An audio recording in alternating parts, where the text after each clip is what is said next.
The Carolina Panthers rookies report to training camp on Friday. What are some of the biggest storylines we should be tracking with the rookie class over the next couple of weeks? We'll talk about it right here on Locked On Panthers.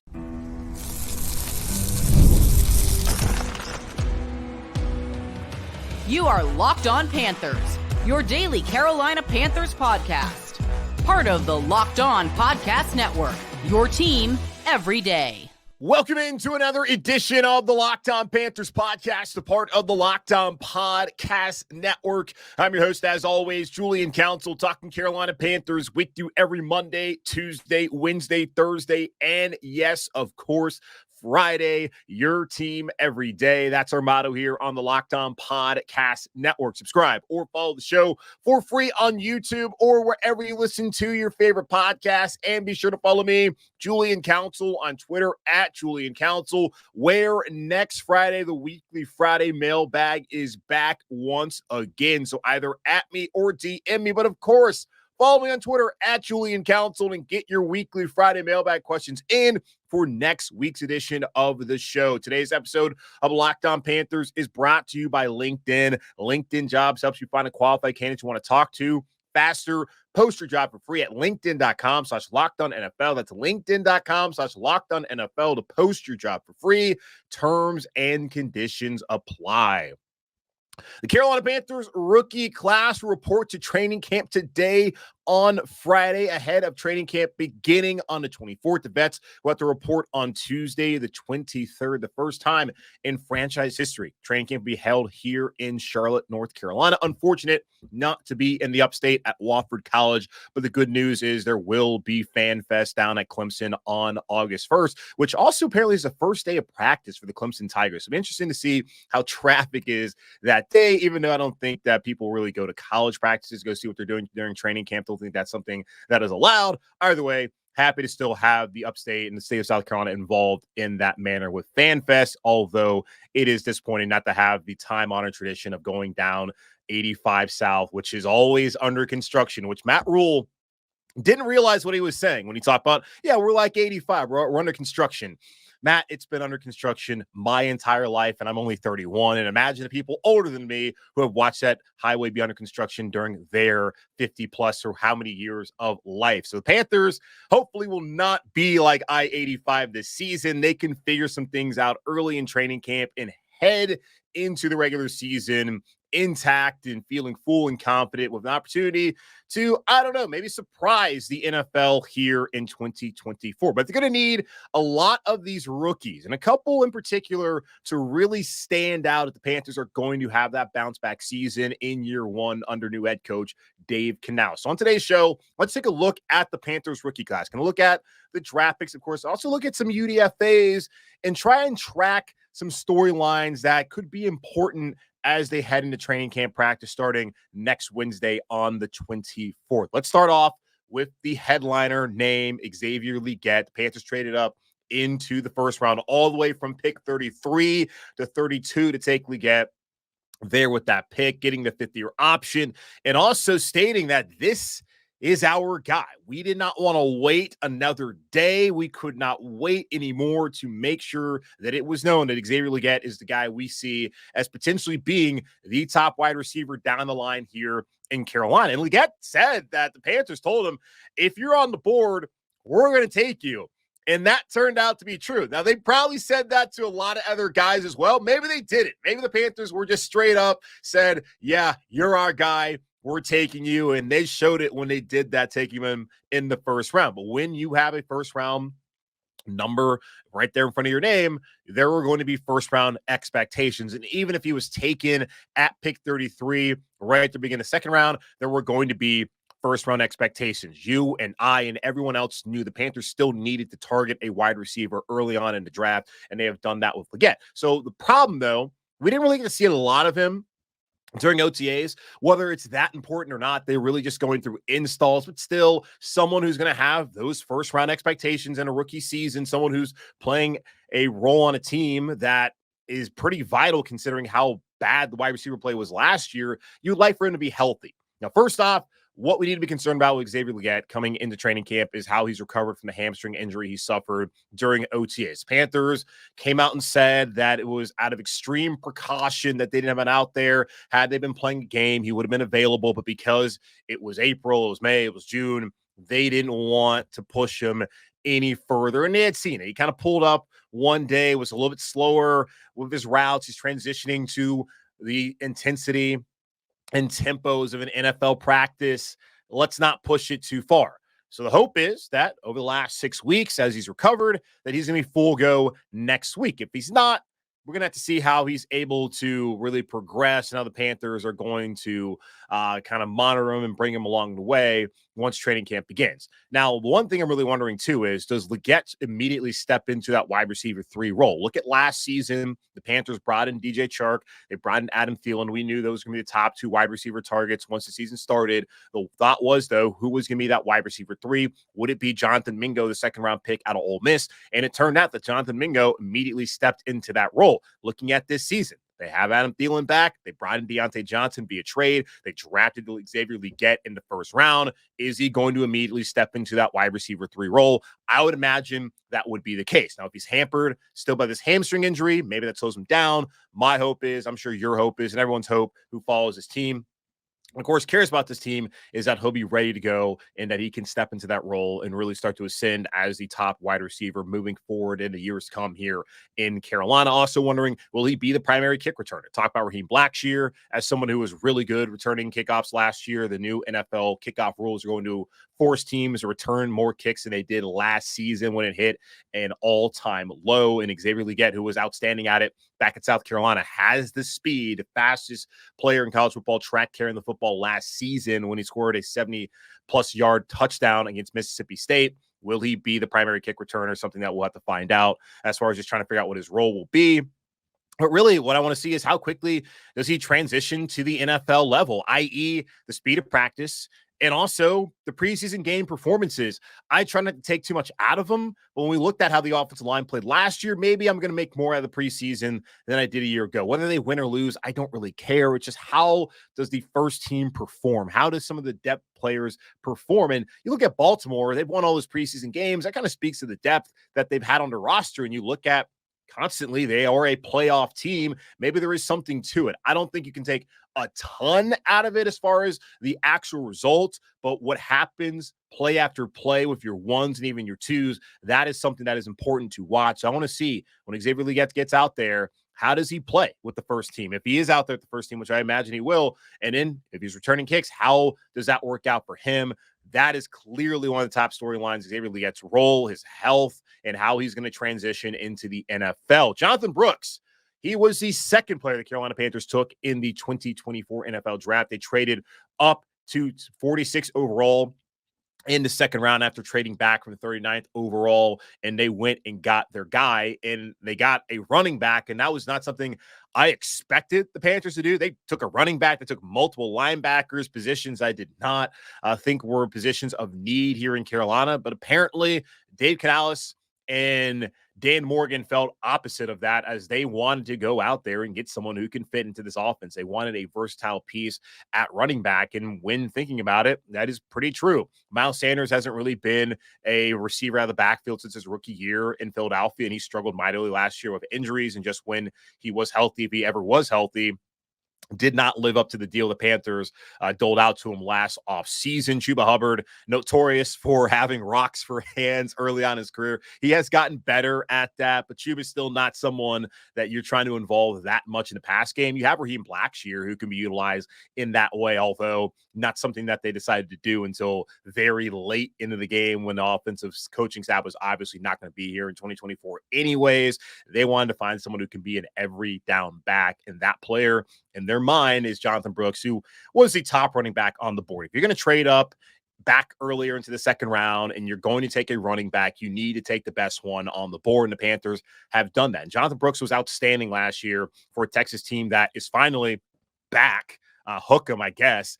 They got to the playoff, but they didn't have him around the playoff. And we had talked to Jonathan Davis, the host of Locked On Longhorns, and he wondered, had Brooks been available, would they have been able to win that game because they had a key fumble That cost him dearly against Washington in that Sugar Bowl back during the playoff for when Texas lost that game. So would have things been different for Texas? I don't know. But Jonathon Brooks is somebody who's recovering from a torn ACL. Ian Rappaport told us immediately on the NFL Network draft broadcast that he should be cleared by July 1. We're sitting here on July 19th, 18 days after July 1, and I have not seen any reporting, any updates on whether he's going to be cleared. We should find out on Tuesday when Dave Canales speaks to the media there in Charlotte and lets us know whether he will be good to go or if he's going to start off on PUP, if he's going to be limited.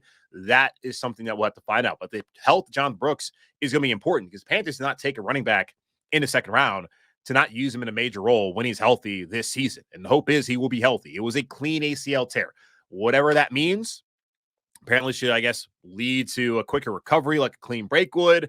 We'll see what he is able to do once camp begins, and really once we get closer to week 1, and if he is going to be someone the Panthers can rely on early on in the season, or if he's going to be somebody the Panthers got to wait a couple of weeks to really get involved in their offense as he's recovering from the ACL tear. So that will be important to see. If he does not but if he's not out there practicing and not playing in the preseason, then it's hard to expect that he's going to be a big part of this offense early on in the season. But as the season goes along, the hope is that Jonathon Brooks will be ready to go. So Legette's role and Jonathon Brooks' health, those are two of the top storylines heading into training camp when looking at the Panthers rookie class. There's also some other headlines like the 4 defensive draft picks. What are they going to be able to produce this year in Carolina? What kind of role will they have? We'll talk about that here in just a moment on Locked on Panthers.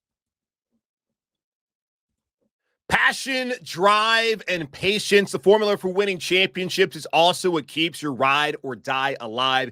eBay Motors has everything you need to maintain your vehicle and level it up to peak performance, from superchargers, roof racks, exhaust kits, LED headlights, and more. Whether into speed, power, or style, eBay Motors has got you covered. With over 122 million parts for your number one ride or die, you'll always find exactly what you're looking for. And with eBay Guaranteed Fit, your part is guaranteed to fit your ride every time or your money back. Because with eBay Motors, you're burning rubber, not cash. With all the parts you need at the prices you want, it's easy to turn your car into the MVP and bring home huge wins. Keep your ride or die alive at ebaymotors.com. Eligible items only. Exclusions apply. eBay Guaranteed Fit, only available to U.S. customers. When you're hiring for your small business, you want to find quality professionals that are right for your role. That's why you have to check out LinkedIn Jobs. LinkedIn Jobs has the tools to help you find the right professionals for your team faster and for free. LinkedIn isn't just a job board. LinkedIn helps you hire professionals you can't find anywhere else. Even those who aren't actively searching for a new job might be open to the perfect role. In a given month, over 70% of LinkedIn users don't visit other leading job sites. So if you're not looking on LinkedIn, you're looking in the wrong place. On LinkedIn, 86% of small businesses get a qualified candidate within 24 hours. Hire professionals like a professional on LinkedIn. LinkedIn knows that small businesses are wearing so many hats and might not have the time or resources to hire. LinkedIn is constantly finding ways to make the process easier. They even just launched a feature that helps you write job descriptions, making the process even easier and quicker. In fact, 2.5 million small businesses use LinkedIn for hiring. Post your job for free at linkedin.com/LockedOnNFL. That's linkedin.com/LockedOnNFL to post your job for free. Terms and conditions apply.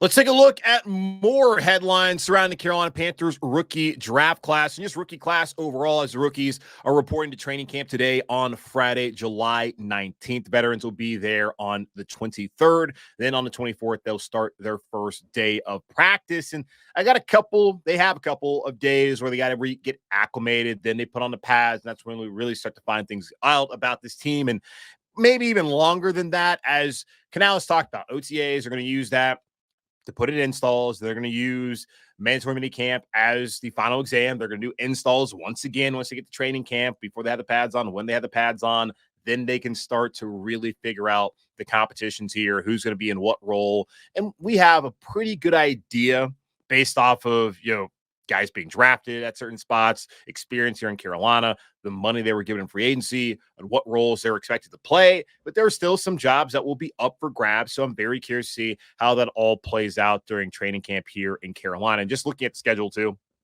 9:30 a.m. on Wednesday the 24th will be their first practice. They have back together Saturday on the 27th. So that's next Saturday. I know those tickets are already sold out. So if you got tickets to go to that, congrats. If you did not, sorry, FanFest down at Clemson on August 1st, 6:30 p.m. Joint practices will finish out training camp on August 15th, 9:30 a.m. against the Jets. And that will be something that a lot of people are going to want to go to, which I also believe that has sold out. Either way, plenty of opportunities between July 24th through August 15th to go out there, check out this team ahead of the 2024 regular season. Getting back to some key storylines to look at with the Panthers rookie class. Take a look at the 4 defensive draft picks. Trevin Wallace, Josh Smith-Wade, Jaden Crumedy, and Michael Barrett. Did not necessarily think the Panthers were going to take 2 linebackers, let alone maybe 4 defensive players in the draft. Dan Morgan went into the draft wanting to have 7 picks. He wanted to have a pick in each round. He was able to successfully do that the way that he was able to trade some of the second-round picks, what he did with the Brian Burns picks. Thought he did a solid job in at least achieving that goal of having 7 players come out of it and having each of those players in each of the rounds in the 2024 NFL draft. The 3rd-round pick out of Kentucky was Trevin Wallace, who plays linebacker when he was taken. My first thought was Shaq Thompson heading into year 10 in the NFL, also year 10 here in Carolina, and the final year of his deal. Is this guy going to be his replacement following this season? Josie Jewell has a deal that should keep him here in Carolina for this season and next. And after that, he's likely out the door. So Wallace could be stepping in next season if Shaq's no longer here. And Shaq came out and said that he believes he still has 5 years left in him. Are those 5 years going to be in Carolina? We will see. If they're not, then Trevin Wallace is going to need to be ready to go next season. The only problem is I don't know what role he's going to be able to carve out for himself and how much he's going to actually be on the field. Like if you told me that of these 4 rookies, Trevin Wallace, Josh Smith-Wade, Jaden Crumedy, and Michael Barrett, that he would play the least amount of snaps this season, defensively especially, it wouldn't surprise me. Because look at Ejiro Evero. Last year, yes, you had the injury to Shaq Thompson, and that forced guys like Deion Jones and Kamu Grier-Hill to have to play more at linebacker than they would have. But had both those guys been healthy, Frankie and Shaq, I believe both of them played 90% of the snaps at linebacker, and you barely see Kamu Grier-Hill, who was somebody that Shaq Thompson was advocating during training camp last year. We got to find a way to get this guy on the field. And when he got on the field, he was fine. It wasn't like he was some kind of difference maker like Shaq had made him out to be. He was an experienced player, and having experience at the linebacker spot like with him and Deion Jones is obviously valuable for the Panthers last year, as both those guys were able to make some plays, and the linebacker roles didn't really kind of drop off as far as production goes last season. But Frankie played 94% of the snaps in 2023. And I would expect Shaq Thompson would have played a similar amount had both of them been healthy last year. Go back to Denver in 2022. Josie Jewell, who played under Ejiro Evero that season, talk about that's the most fun he's ever had playing football. Probably a key reason why he's now here in Carolina. He played 95% of the snaps in 2022 in Denver. Alex Singleton was the other linebacker who was banged up that season. He played 68% of the snaps when he was healthy. They didn't really play multiple linebackers. It was 2 linebackers that got the bulk of the snaps in Denver that year in 2022. And I imagine that last year it would have been Frankie and it would have been Shaq Thompson playing a ton had both of them been healthy. And if both are healthy this year, as far as Josie Jewell and Shaq Thompson go, I'm expecting both those guys to play 90%, 95% plus snaps this season. And if that's the case, how many times is Trevin Wallace going to get on the field? Probably not that often. So I don't expect him to play that much. He's going to have to play special teams to at least get on the field and also to get some reps and get used to the speed of the game. I just don't think he's going to get a lot of opportunities defensively here in Carolina this season.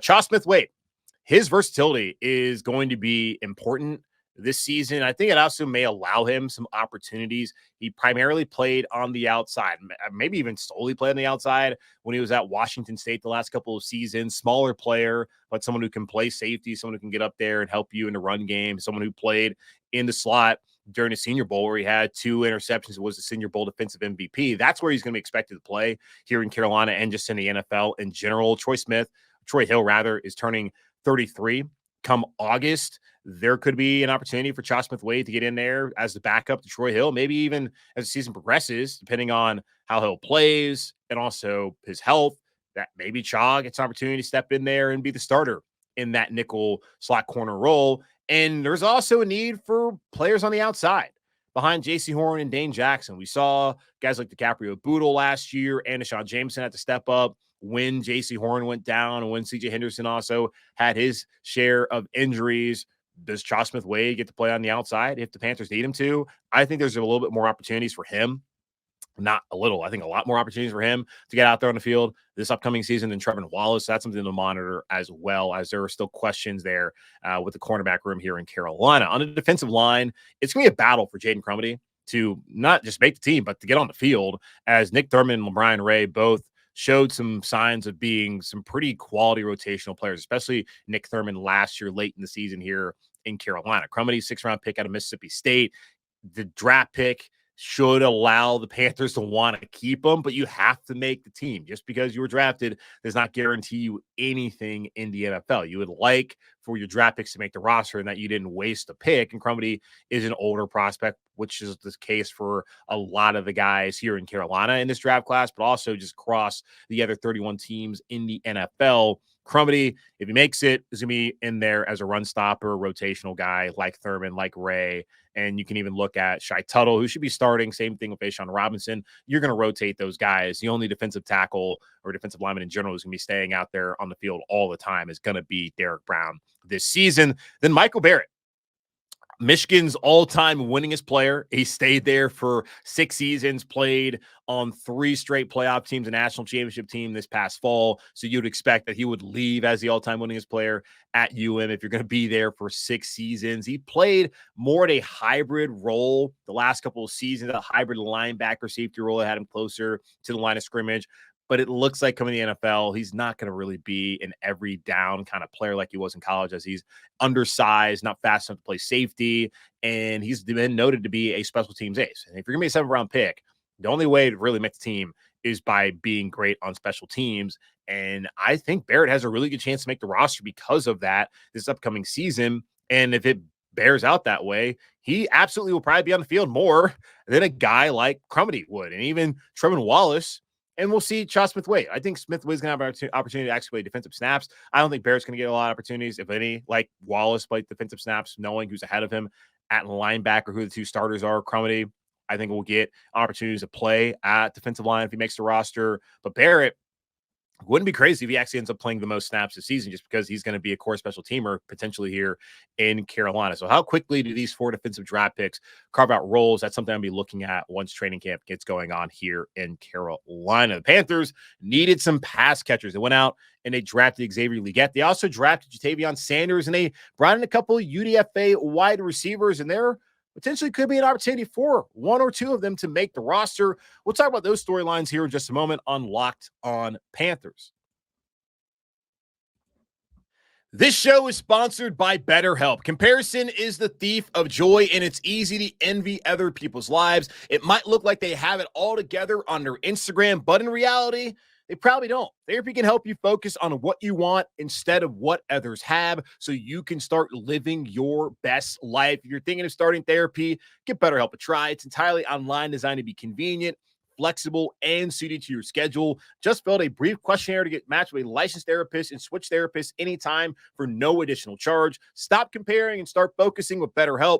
Visit BetterHelp.com/LockedOn today to get 10% off your first month. That's BetterHelp, HELP.com/LockedOn. A few more storylines to track once the Panthers start training camp, looking at the rookie class report to training camp on Friday today. So we'll see how all of them are able to manage their transition into the NFL and what roles they're able to carve out for themselves, especially looking at Xavier Legette. Probably going to start off as wide receiver 3. Does he play as the primary kick returner? Things I want to find out. Jonathon Brooks, about him earlier as well, coming off that torn ACL. How soon will be ready to go? We'll be ready to go on Wednesday. We'll take a little bit more time. We'll wait until the middle of the season. All things we're going to be monitoring here in Carolina, right here on, of course, Locked On Panthers. 2 more that I'm looking at, both on the offensive side of the ball, both in the passing game. Jonathon Sanders was my favorite pick of the 2024 NFL draft. I was just begging the Panthers to take a tight end. I know there's people who ask me, should the Panthers trade up to get Brock Bowers? Didn't really think that made a lot of sense to do that, just considering all they gave up last year to get Bryce Young and just the lack of draft picks they had already. did not make sense to me to do that, even though Brock Bowers was outstanding at Georgia the last couple of seasons. Another player was outstanding when it comes to playing tight end in college football the last couple of years was Jonathon Sanders at the University of Texas. And he is somebody who I wanted badly and was honestly surprised that he was still on the board at 101. I don't know what the rest of the NFL was thinking, letting him get to Carolina at 101, but thank God he did, as he should come in and immediately contribute in the passing game. He's not much of a blocker.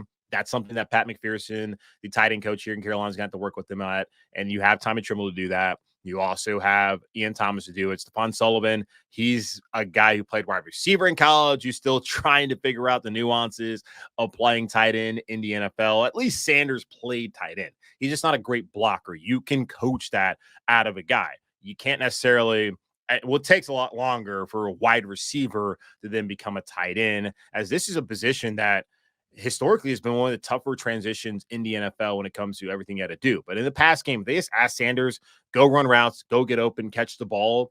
I think he can have success for the Panthers this year. Just the question is, how soon will he be ready? Will he be ready right away? Will it take some time for him to be ready? I don't know. But I would love to see him out there week one, catching passes, and not even just week one, like week one of the preseason.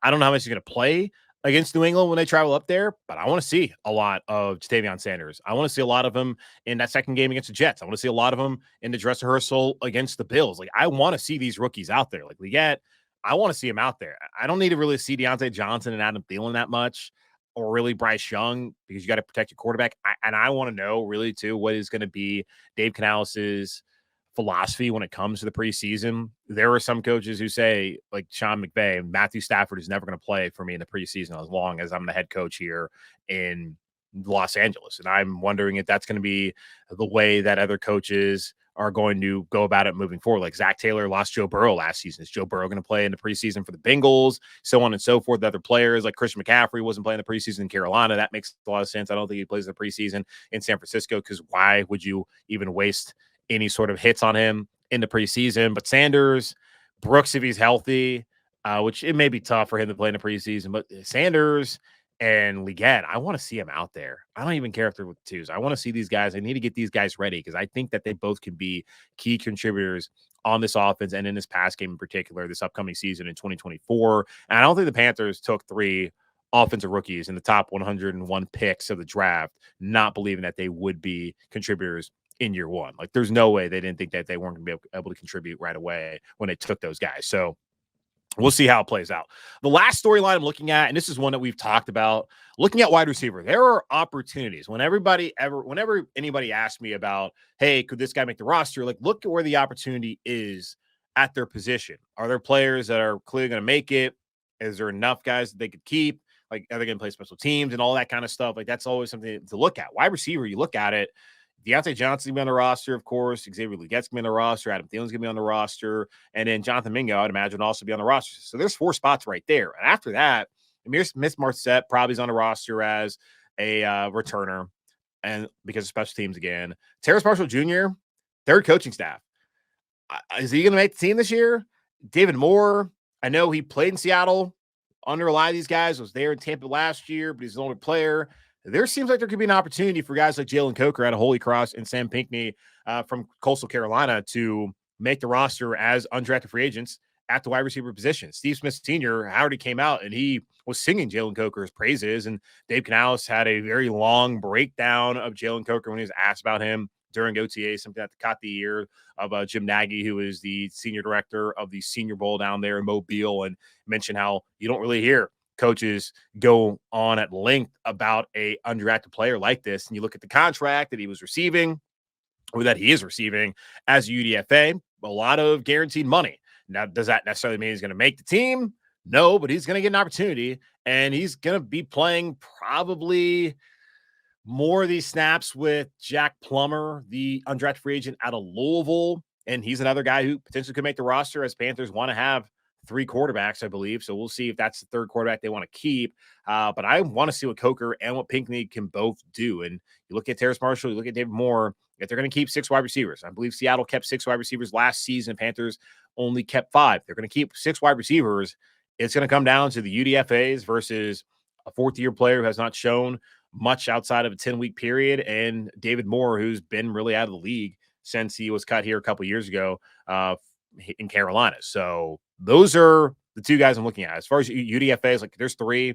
It's Coker, it's Pinckney, and it's Plummer, who have the opportunities just based off of where their position group's at and the roster spots that could be filled where they could actually make the team as undrafted free agents. So can Coker and Pinckney take advantage and beat out Terrace Marshall and David Moore and the rest of the wide receivers that are veterans here in Carolina? We will see. But that's going to wrap up this edition of the Locked On Panthers podcast, part of the Locked On Podcast Network.